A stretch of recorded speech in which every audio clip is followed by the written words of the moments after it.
Hello అందరికీ welcome to my channel. ఈరోజు weekend స్పెషల్గా తెలంగాణ స్టైల్ నాటుకోడి చికెన్ అండ్ బగారా రైస్ చేసుకుందాం. సో కర్రీ కోసం ఆనియన్స్, చిల్లీస్, పుదీనా, కొత్తిమీర, చికెన్ కట్ చేసి పక్కన పెట్టుకోవాలి. రెగ్యులర్ చికెన్ కన్నా నాటుకోడికి ఎక్కువ టైం పడుతుంది ఉడకనీకి. సో ప్రెషర్ కుక్కర్ తీసుకుంటే చాలా ఫాస్ట్గా ఉడికిపోతుంది. ఇప్పుడు కుక్కర్లో ఆయిల్ వేసుకొని హీట్ చేసుకొని నెక్స్ట్ చూపించిన హోల్ స్పైసెస్ అన్నీ వేసుకొని కొంచెం హీట్ అయ్యాక కావాల్సినన్ని చిల్లీస్, ఇక్కడ ఆనియన్స్ నేను ఎక్కువ తీసుకుంటా ఎందుకంటే నాకు థిక్ గ్రేవీ లాగా ఉండడం ఇష్టం కర్రీ.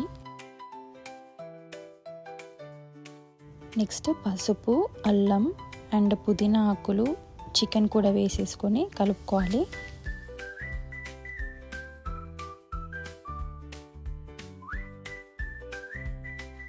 అన్నీ వేసుకుని బాగా మిక్స్ అయ్యే వరకు కలిపేసి నార్మల్ లిడ్తో క్లోజ్ చేసి ఒక 10 మినిట్స్ వదిలేయాలి. లిడ్ ఓపెన్ చేశాక కారం, ఉప్పు, ధనియా పౌడర్, జీరా పౌడర్, గరం మసాలా అండ్ కొన్ని వాటర్ వేసుకొని విజిల్ కుక్కర్ క్లోజ్ చేసేసి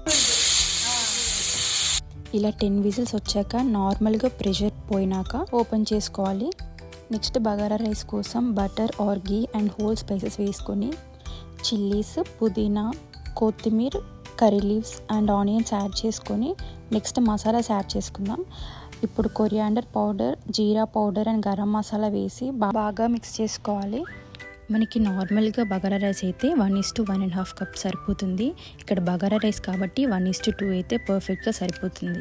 రైస్ కుక్కర్లో చేసుకునే వాళ్ళైతే 60 to 70% రైస్ ఉడికాక మళ్ళీ మొత్తం ఒకసారి మిక్స్ చేసుకోవాలి. అప్పుడే మనకు మసాలాస్ మొత్తం ఈవెన్గా స్ప్రెడ్ అవుతాయి. సో ఇలా మనం రైస్ కుక్కర్లో కూడా చాలా ఈజీగా బగారా రైస్ చేసుకోవచ్చు.